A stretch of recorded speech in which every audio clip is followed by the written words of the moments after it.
We are requesting everyone to rise for the opening prayer to be led by the Honorable Congresswoman Bel Zamora. This will be followed by the singing of the national anthem. Let us put ourselves in the presence of God. In the name of Father, Son, Holy Spirit. Amen. Almighty God, we thank you for the blessing of our democratic institutions and for the solemn duty given to this Committee on Justice. As we approve the committee report, resolution, and articles of impeachment against Vice President Sara Z. Duterte, grant every member wisdom, integrity, and courage. Guide their minds and hearts to act with fairness, truth, and justice, free from bias or personal agenda. Bless all participants in these proceedings. May this process uphold the Constitution, serve the best interests of the Filipino people, and reflect your will for our nation. We pray for all our leaders, that truth prevail and justice be done. In Jesus' name we pray, amen.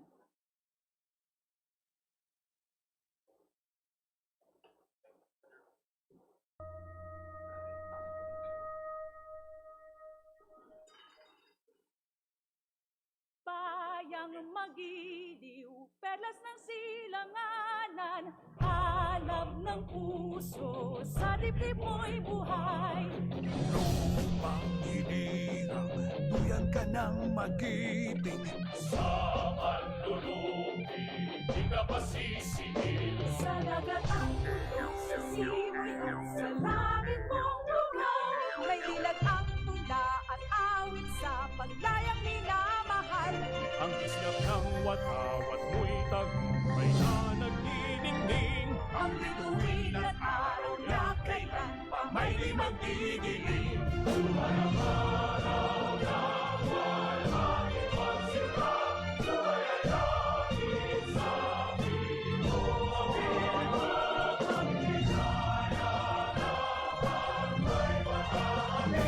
Mamatay ng dahil sa'yo.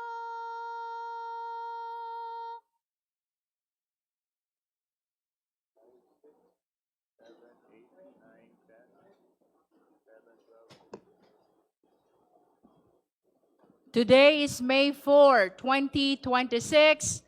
The hearing of the Committee on Justice is hereby called to order.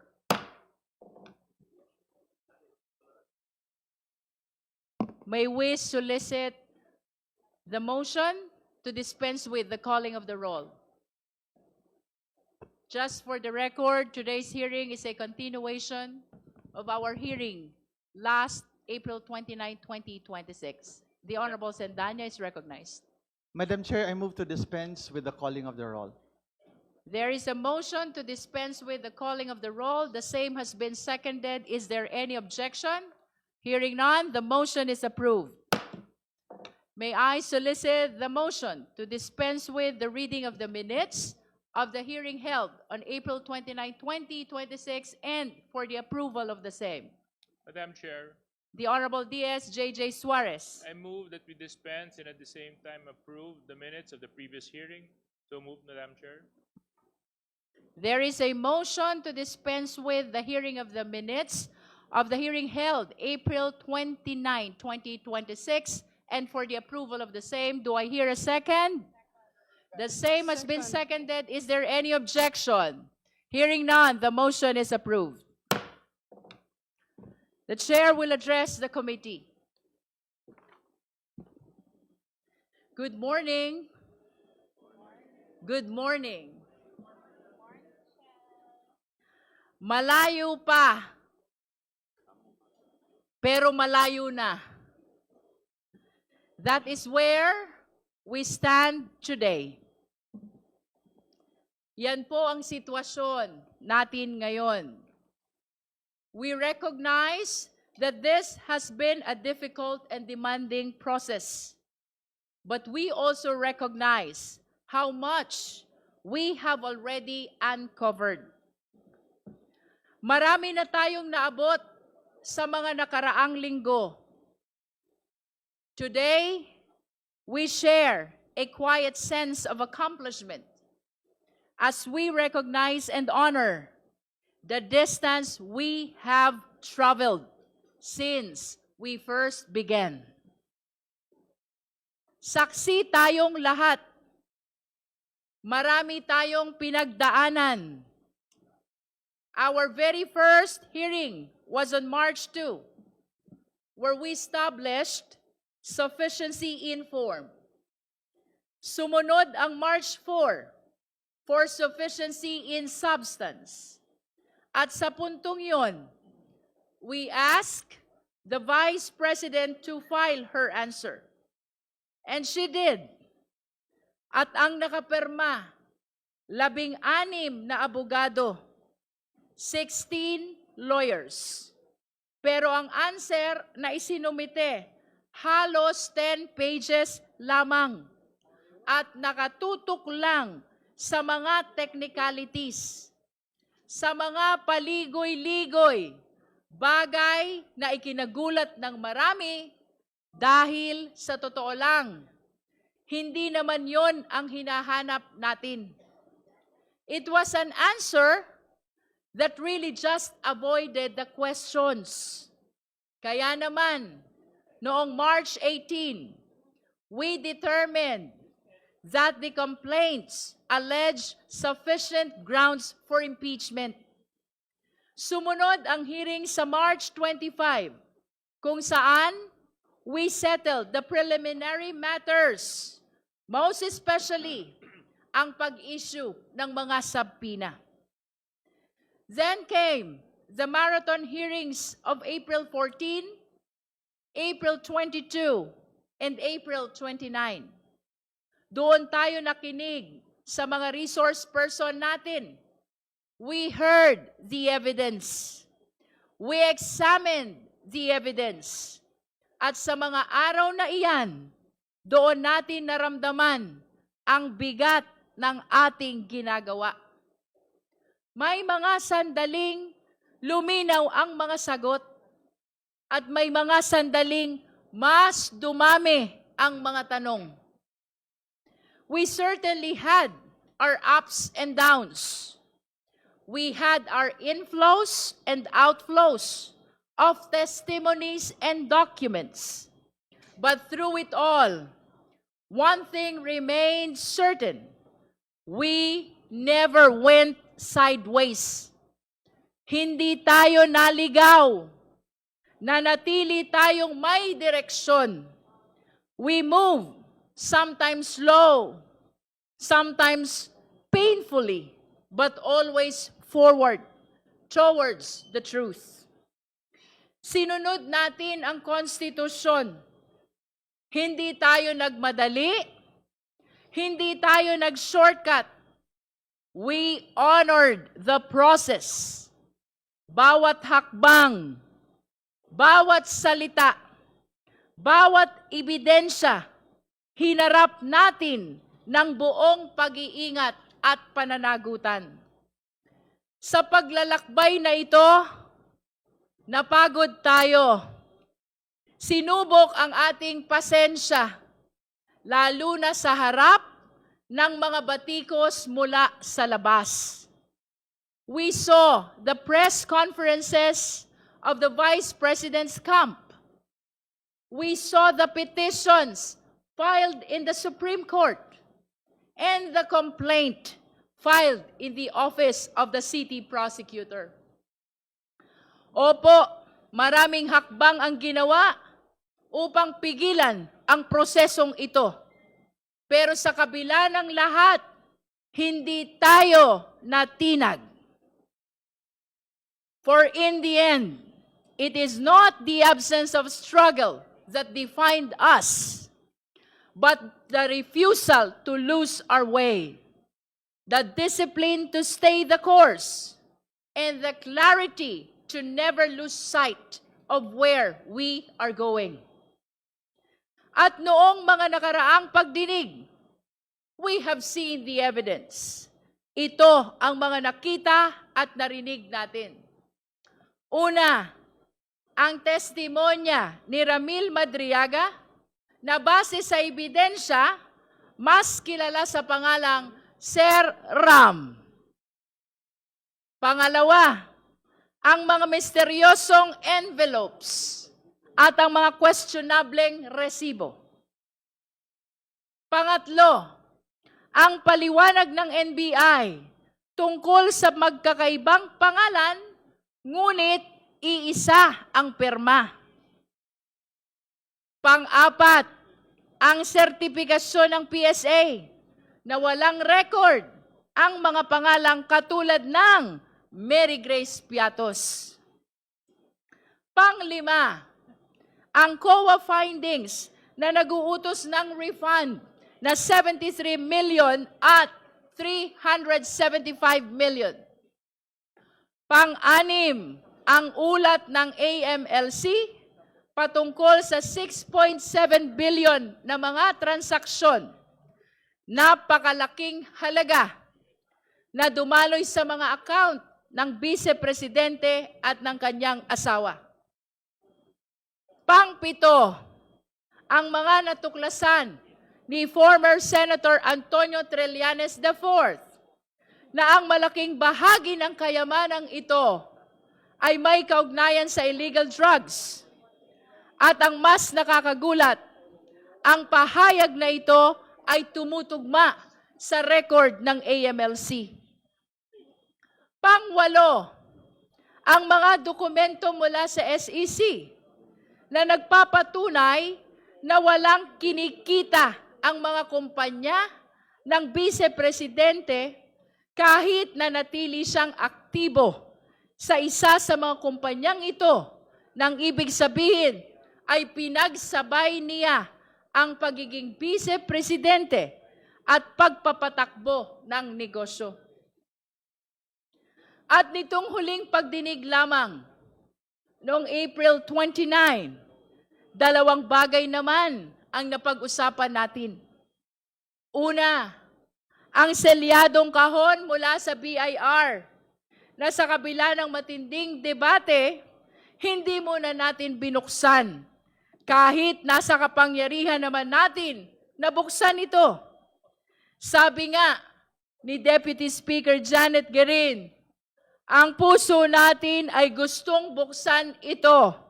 Pero ang isip natin, nagsasabing huwag muna. At dagdag pa rito, nagpahayag si Congressman Benny Abante, hindi porket kaya nating gawin ang isang bagay, ay dapat na nating gawin.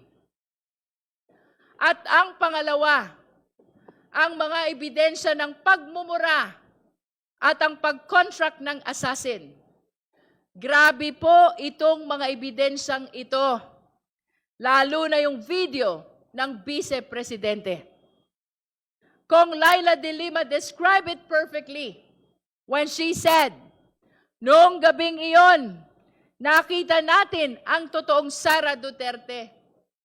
Nanlilisik ang mata, halos bumula ang bibig, at lumabas ang dugo sa tenga dahil tila ba sasabog na ang kanyang ulo sa galit. At that point, Congresswoman Janice Digamo once again shared her own painful experience. As a victim of political violence herself, pinaalala niya sa atin na ang banta ng pagpatay ay hindi biro. Ito ay seryosong panganib sa buhay ng tao. Yan po ang lahat ng natalakay natin at pinag-aralan natin lahat ito. Sinuri ang bawat anggulo, katulad ng paalala ni Congressman Brian Poe noong nakaraang pagdinig. Seryoso ang tungkulin nating ito at dapat tratuhin ito na may kaukulang respeto. At sa gitna ng lahat ng ebidensyang ito, sa kabila ng lahat ng diskusyon natin, may isang bagay na hindi nagbago. Ang upuan, ang bakanteng upuan. Sa bawat ebidensya, walang direktang sagot. Sa bawat tanong, walang paliwanag. Naghintay tayo ng salaysay mula sa Vice Presidente sa ilalim ng panunumpa Pero ang tanging humarap sa atin ay ang tahimik, ang isang bakanteng upuan. Ngunit mapagtatanto natin na meron na pala tayong hawak na ebidensya mula mismo sa Kanya. Hindi na natin kailangang tumingin pa sa malayo. We already have a sworn statement. Isang sinumpaang salaysay. Ang tagal na palang nandito. Ang kanyang salin. Isang dokumento, siya mismo ang pumirma. Siya ang nanumpa. At siya ang nagsumite. At malinaw ang nakasaad doon. Walang cash o cash deposit. Ngayon, itabi natin ang salin na iyon sa lahat ng ebidensyang ating naipon. Doon lumabas ang tanong na hindi na natin matatakasan.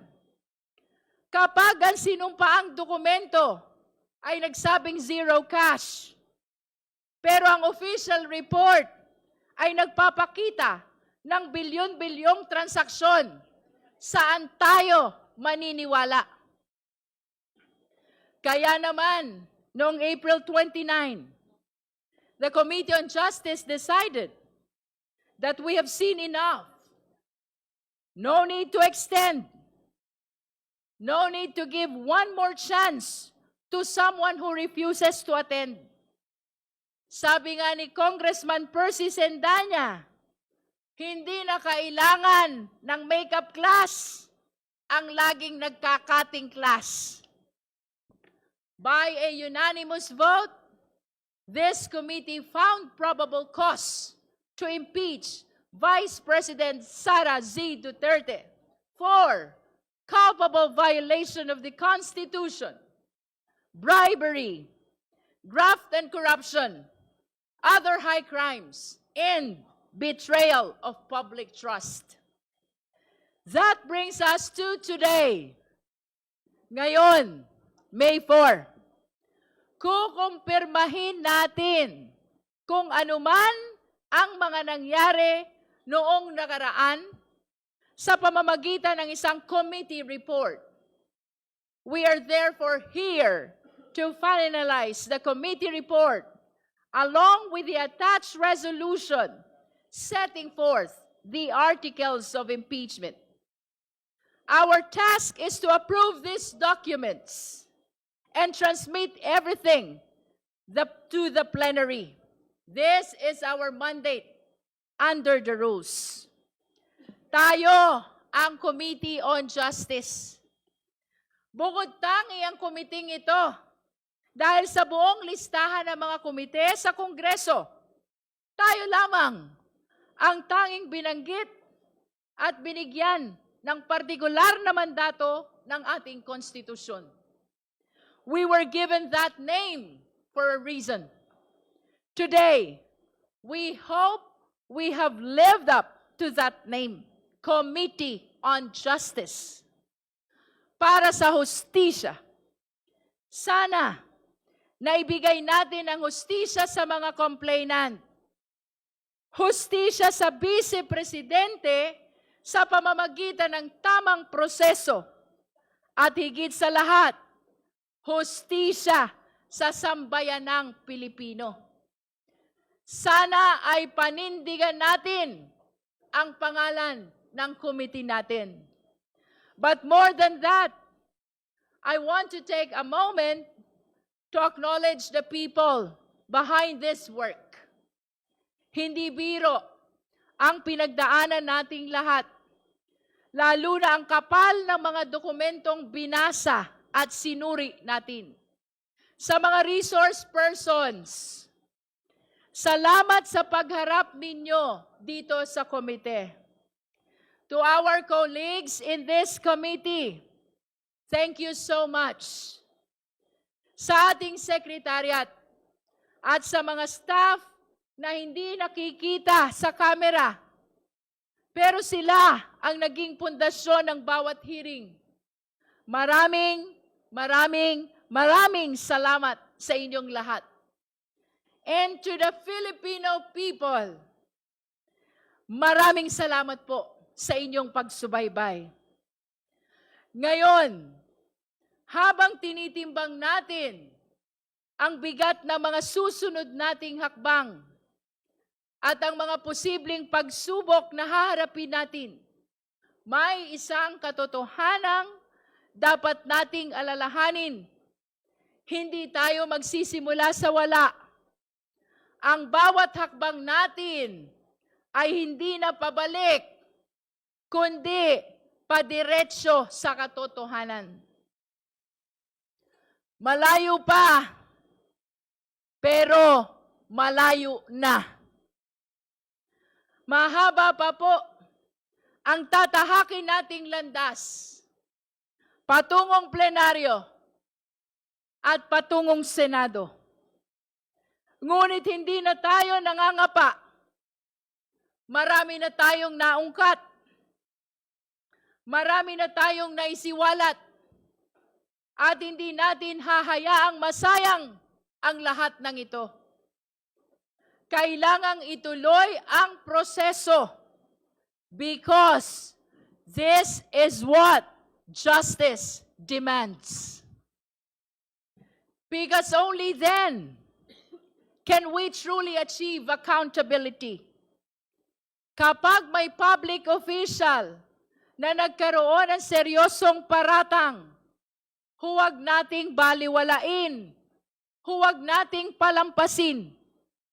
Kapag may kailangang ipaliwanag, huwag tayong titigil hanggat lumabas ang katotohanan. Let us pursue this to its logical conclusion. Otherwise, the cycle of impunity will only repeat.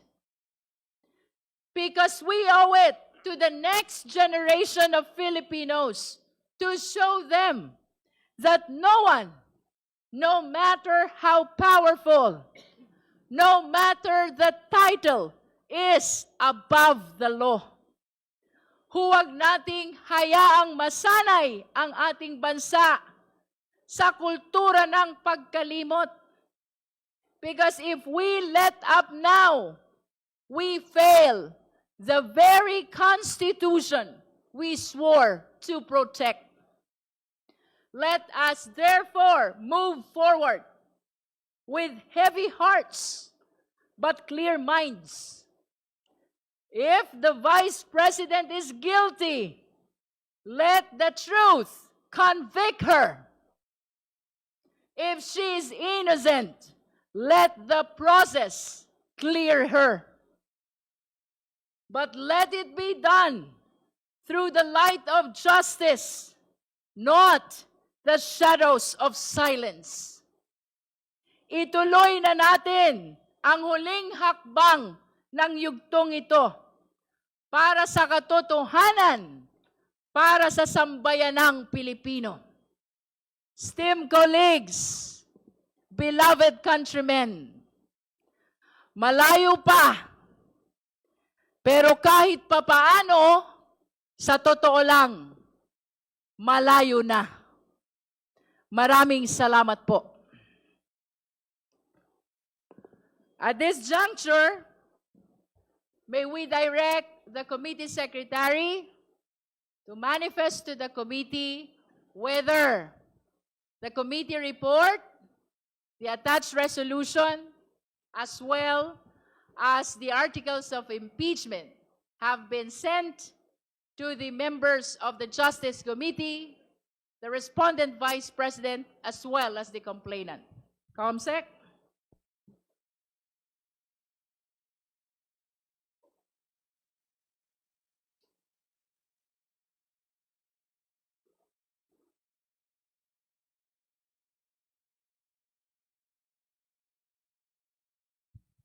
Thank you, Madam Chair. We confirm that the committee has forwarded the articles of the committee report, the House resolution setting forth the articles of impeachment to all members, regular and ex officio, of the Committee on Justice, However, we have not furnished the complainants and counsel, respondent and counsel of copies of the same, and we intend to do that after the same has been approved and by the committee, and the number of the resolution has already been inputted in the copy of the same.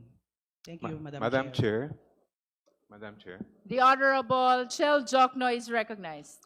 before we proceed to the consideration of the report and draft resolution, may I be allowed to make a brief manifestation? This is all in conjunction with the Chair's opening statement. You may proceed, Honorable Jokno. Thank you, Madam Chair.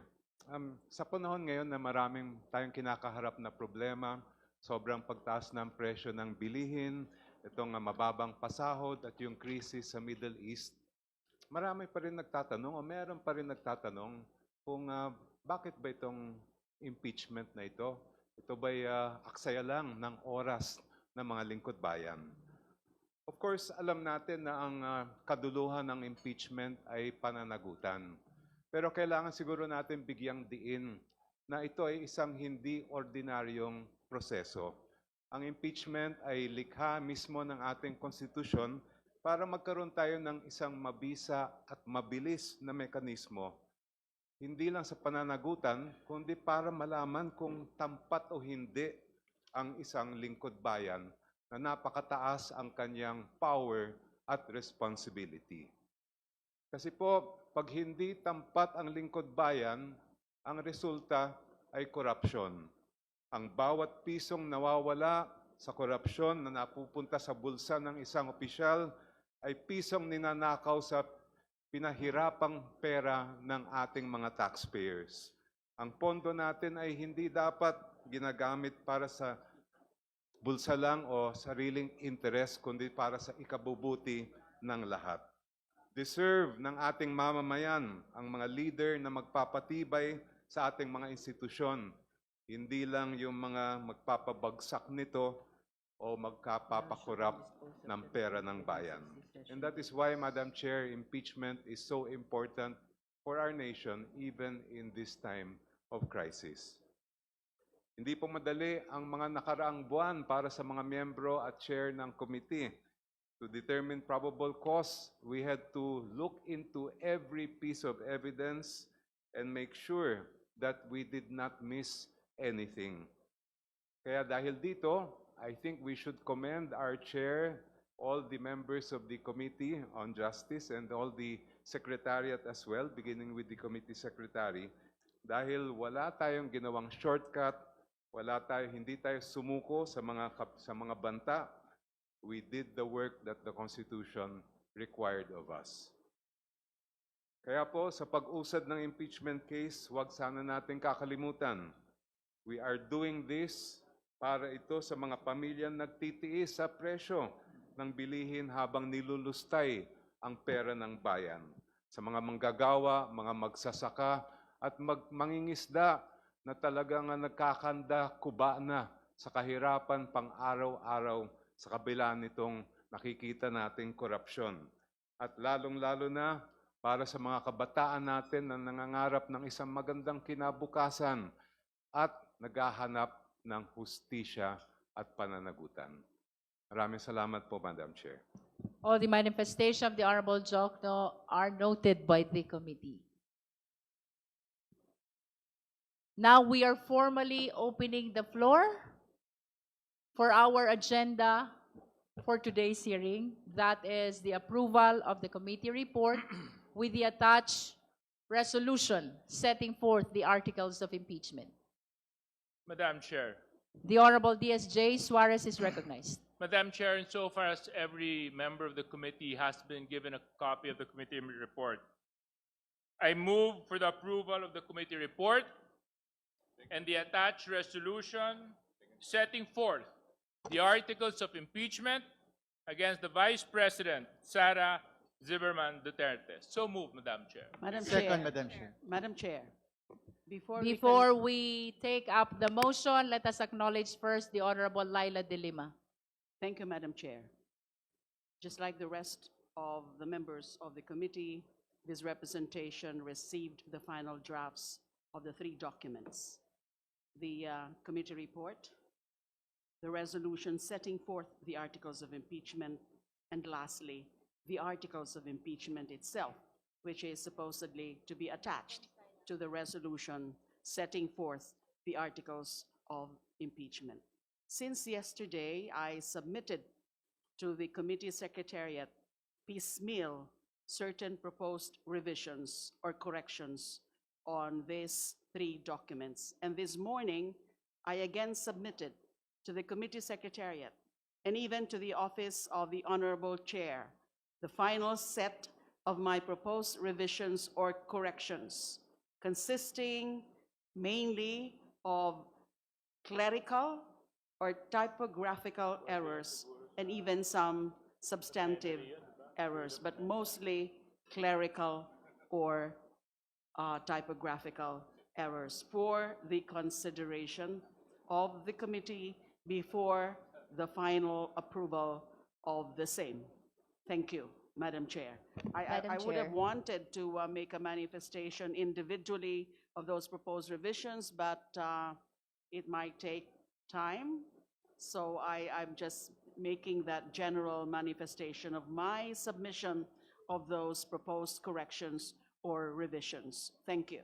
In Madam Chair. response to the Honorable Dilemma, may we place it on record that all the requests for clerical and typographic corrections to the committee report have been adopted already by the Secretariat, only that we do not have the luxury of time to reproduce to such number of copies to provide all members present today with a revised copy of the committee report. But let it be placed on record that all the requests for corrections of clerical and typographical error have been adopted by the Secretariat.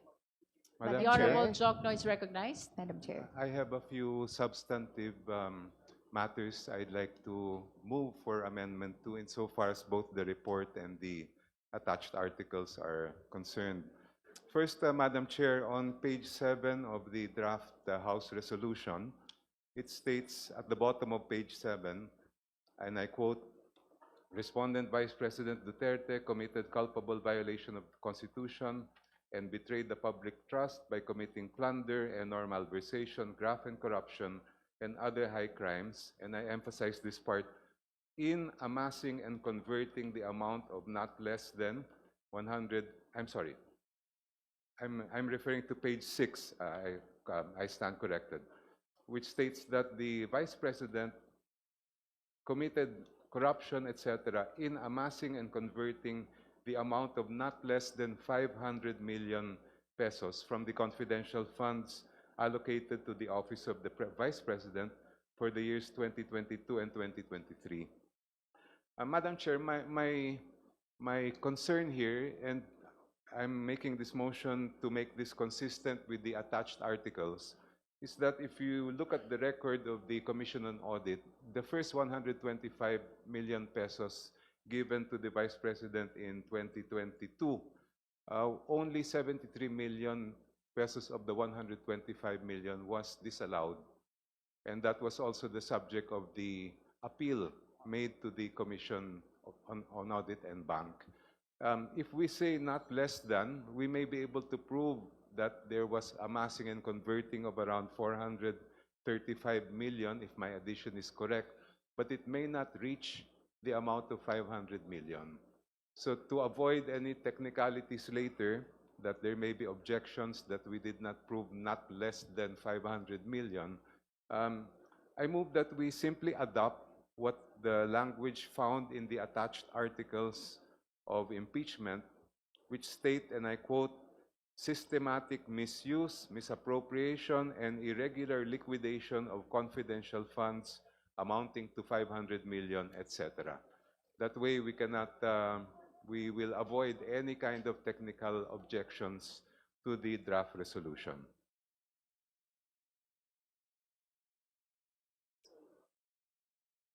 I so move, Madam Chair. Second. There is a motion to adopt the change of language in the articles of impeachment as cited by the Honorable Jokno. The same has been seconded. Is there any objection? Madam Chair, point of order. There was a pending motion, and then now there's another motion. Should we first withdraw the first motion, and then proceed with the other?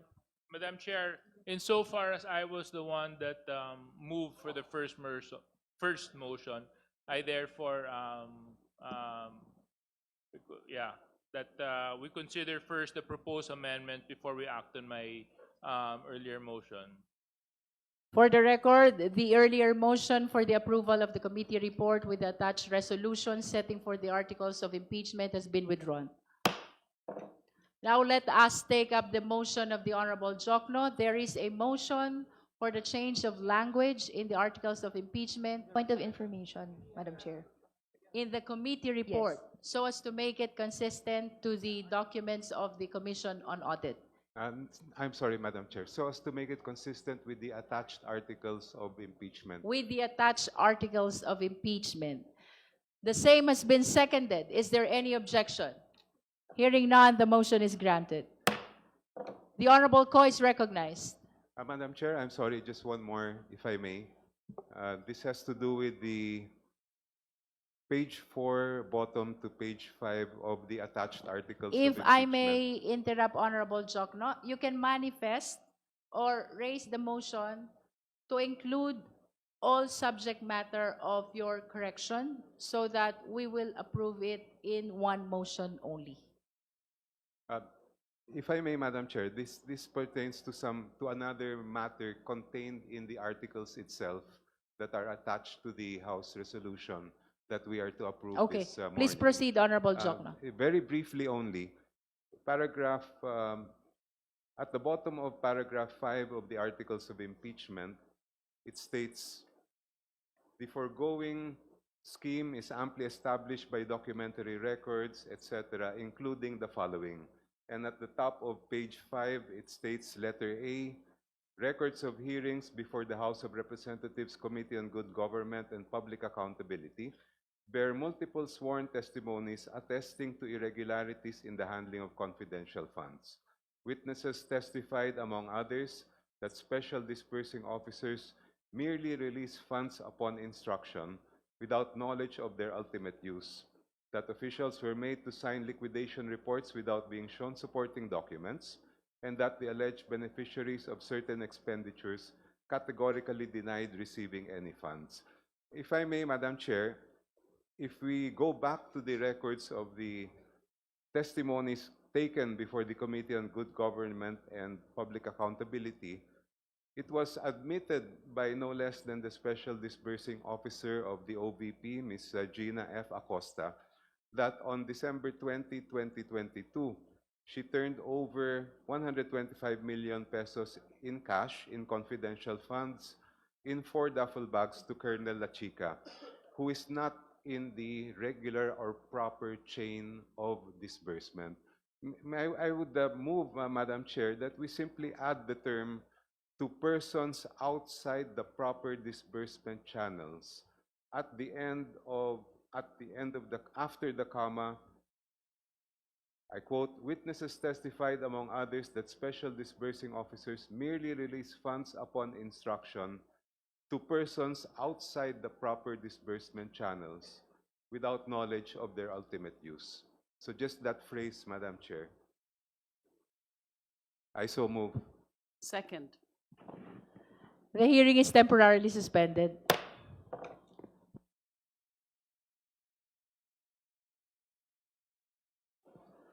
Hearing is resumed.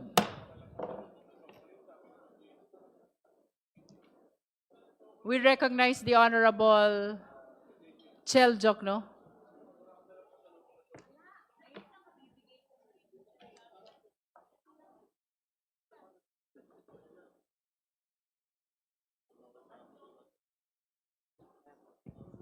Madam Chair, yes, I believe the Honorable Rene Ho has a I motion understand with- that you have raised the motion already, so I think if the purpose of yielding the Madam time to the Honorable Tino is to change that motion, perhaps we need to withdraw first the earlier motion, Honorable Jokno.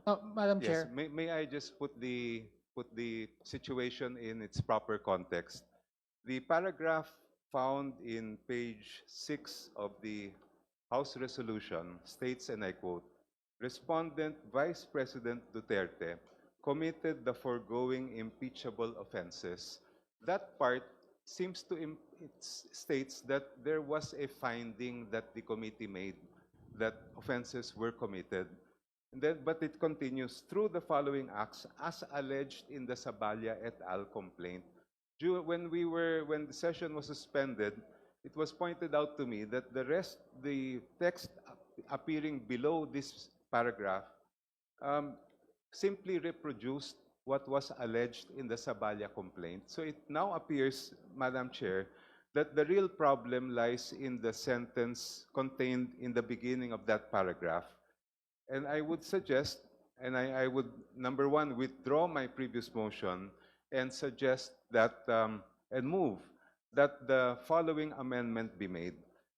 Instead of saying Respondent Vice President Duterte committed the foregoing impeachable offenses through the following acts as alleged in the Saballa complaint, to make it clear, I move that we substitute that with the following,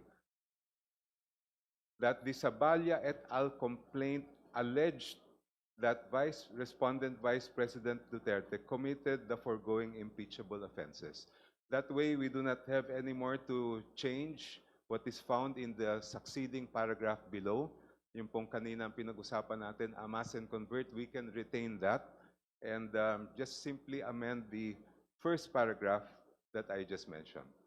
Thank you, Madam May Chair. I request the Honorable Jokno to kindly withdraw first the earlier motion?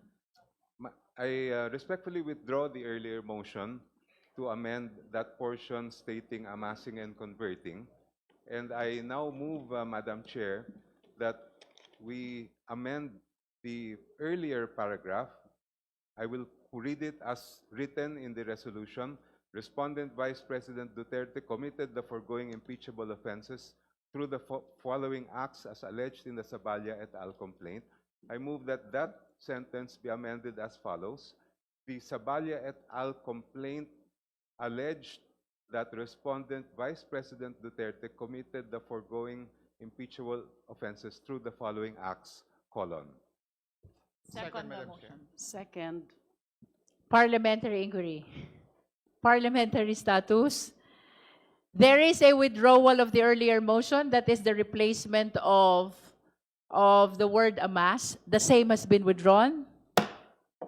Now we have a motion to replace the heading with the Saballa et al. Complaint alleged that the Vice President committed the following impeachable offenses. The same has been seconded. Is there any objection?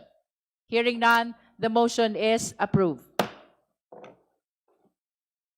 Any other concern from the members? The Honorable Madam Laila de Chair. Lima. Thank you, Madam Chair. Earlier, what I manifested and pointed out are certain clerical or typographical errors and even some minor revisions as to matter of style. And it was also announced by the Honorable Chair that all of those proposed revisions or amendments that I submitted to the Committee Secretariat and the Office of the Chair this morning were already adopted.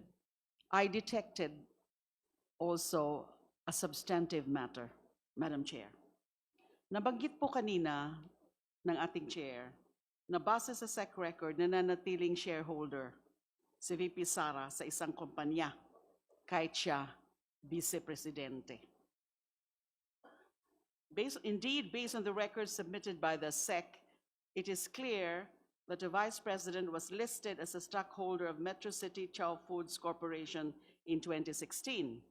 Additionally, the Vice President was listed as a member of the Board of Directors from 2016 until the latest SEC filing in 2025. I submit that the continued listing of the Vice President as member of the Board of Directors of Metro City Chow Foods Corporation, even after her assumption to office as Vice President, constituted a violation of Section 13, Article 7 of the Constitution by participating in business during her tenure as Vice President. Malinaw po yan, the Section 13, Article 7 May I just quote some of the portions, the relevant portions. Section 13. The President, Vice President, the members of the Cabinet, and their deputies or assistants shall not, unless otherwise provided in this Constitution, hold any other office or employment during their tenure.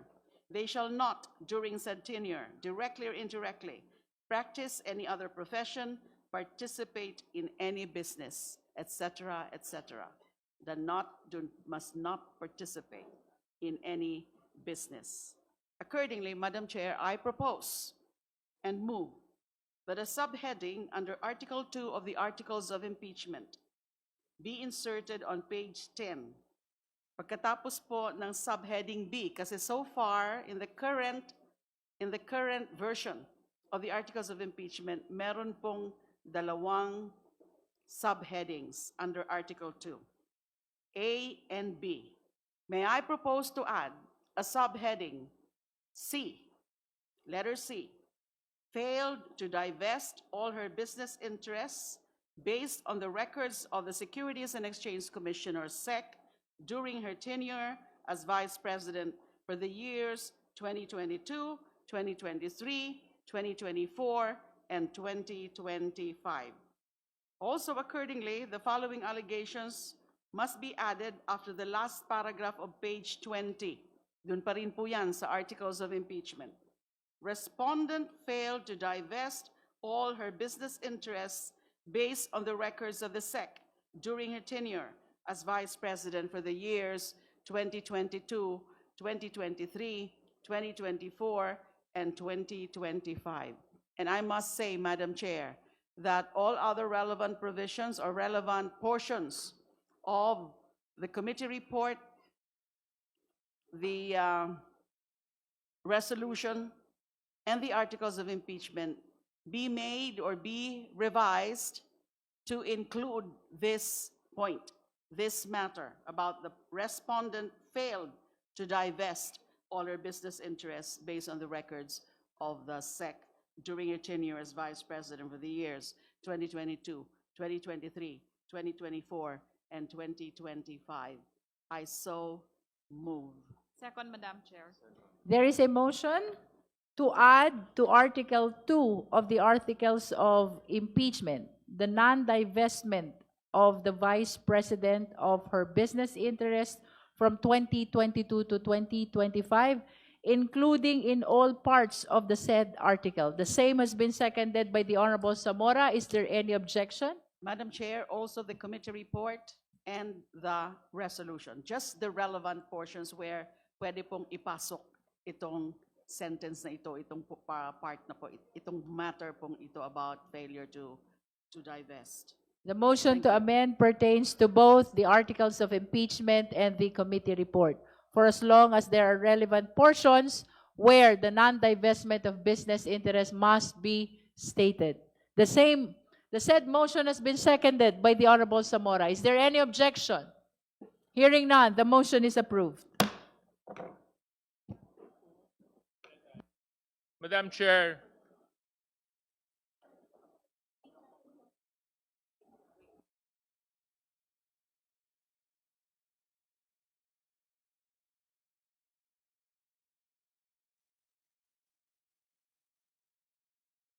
Hearing is suspended. Hearing is resumed. Madam Chair. The Honorable Tino. Madam Chair, I propose just an addition to the articles of impeachment, if I may, Madam Chair. What article, to be specific? I mean, just the wording in page 4. This is regarding the confidential funds, where it says, witnesses testified, among others, that special disbursing officers merely released funds upon instruction. I just propose that we add upon instruction of the respondent. Para malinaw po, kasi yun ang pinaka-importanting detalye dyan. Yun lang po, Madam Chair. I so Can you move. formalize? Okay. There's a motion to insert in the discussion of confidential fund in the articles of impeachment the phrase upon instruction of the Vice President. Second. The same has been seconded by the Honorable Zamora. Is there any objection? Hearing none, the motion to add is granted. Madam Chair, The Honorable DSJ Suarez. insofar as we have acted on all the proposed amendments of our colleagues, again, I move for the approval of the committee report, the attached resolution setting forth the articles of impeachment against the Vice President Sara Z. Duterte as amended. So moved, Madam Chair. Second, Madam Chair. There is a motion to approve the committee report with the attached resolution setting forth the articles of impeachment against the Vice President as amended. The same has been seconded. Is there any objection? Madam Chair, just a bit of an amendment to the motion. What's the pleasure of the Honorable De Lima? Can we add with the attached articles of impeachment? We Because are following the wordings of the rules of impeachment, Yes, which the says setting forth the articles of impeachment. impeachment. So no need to specify with the attached. I don't articles think of it is impeachment. needed. Thank you. We're following verbatim what is provided in the rules of impeachment. Is there any objection? Hearing none, then it means that this is unanimously approved. But again, for purposes of accuracy of the record, may I request the justice members present to raise their hand to show support in the approval of the committee report, the attached resolution setting forth the articles of impeachment as amended. Please raise your right hand.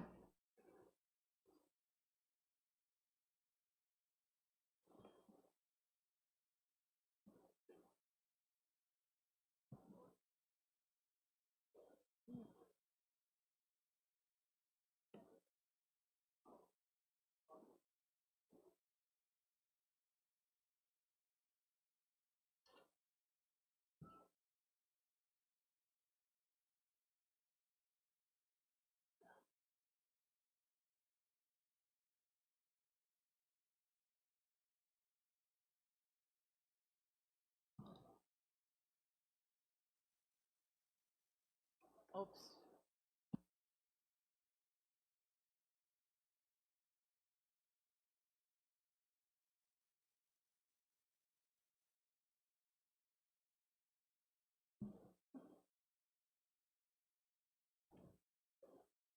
You may put down your hands.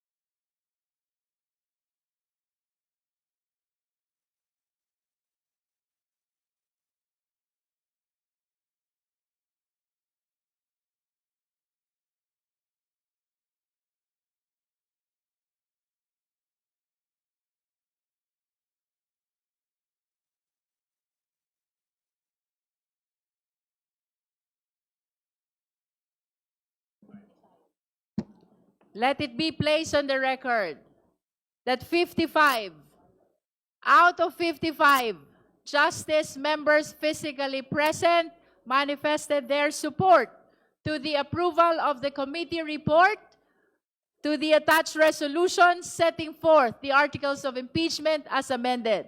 The chair therefore declares the motion unanimously approved.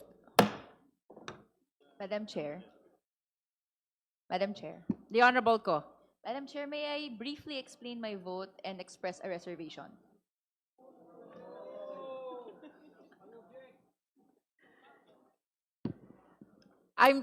Like, how many minutes will it take?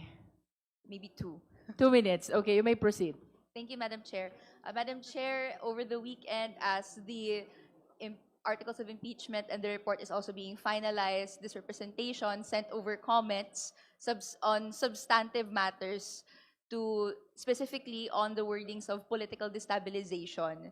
So while this representation is gladdened to have some of its comments taken in consideration in the final complaint, at the end of it, I'd just like to express on the floor my reservation in the use of the words political destabilization in the subheadings, treating it as a crime in the same vein as grave threats or inciting to sedition. And my last manifestation, Madam Chair, is at the end of the day, this representation cannot agree to the inclusion of the act, quote-unquote, inciting to sedition as forming the grounds of impeachment. And the bigger reason is political, which is that it is being used unfairly and unjustly to critics and activists, as the Philippine law broadly defines the crime as any speech in any form that generates hate, quote-unquote, against government or any of its officers. There have been instances in previous cases wherein inciting to sedition was used, where it is said that, quote, if it arouses among its viewers a sense of dissatisfaction against the duly constituted authorities, specifically in the case of Bicoy versus Duterte, this is already inciting to sedition. And this is why, Madam Chair, I have reservation in the use of that, and I believe it is already sufficient that the crime of grave threats to President Marcos Jr. and to public scrutiny in general, security in general, should be enough. But nonetheless, this representation voted yes to the articles of impeachment. That is all, Madam Chair. The manifestation of the Honorable Co is noted. Pursuant to Section 9 of the House Rules of Procedure in the impeachment proceedings, the committee report, together with the resolution setting forth the articles of impeachment as amended and as approved, shall be submitted to the House and shall be calendared for the consideration by the House within 10 session days from receipt thereof. In this regard, the committee secretariat is directed to provide copy of the approved committee report with attached resolutions setting forth the articles of impeachment to the respondent Vice President, the complainant, as well as the members of the Justice Committee. So ruled. May I solicit the necessary motion? Madam Chair, The Honorable D.S. Janet Garin, move to adjourn. considering that we have approved already the committee report, the articles of the attached resolution setting forth the articles of impeachment, we are now adjourning the impeachment proceeding of the Justice Committee. The hearing is adjourned.